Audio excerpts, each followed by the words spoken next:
Today I need to replace the horn buttons on this Discovery 2 because this one particularly just does that, look, just comes apart. So we need to take the airbag off to do it.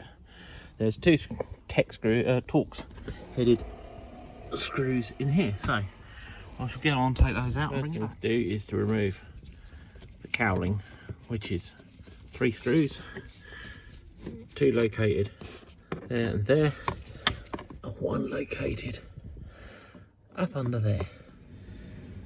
They're a Torx bit, they're when the phone will focus. They're a T27 Torx bit, and there's 2 of them that hold that on. And now hopefully, as you can see, the whole, try and do this one-handed, the whole airbag will now carefully lift out.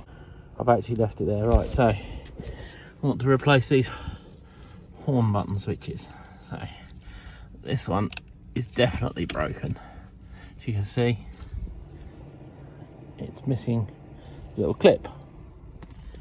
So I've got these 3D printed ones off eBay. We'll see how they go. It fits. See if we can take this one out. Shut up. Shut up. Yeah, this will be fun. They're in.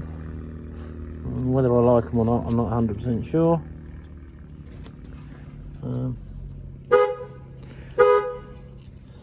Yeah, we'll have to see. There we are, all back together. They do sit a little bit prouder than the originals. I'll see how they go. I hope that helps someone.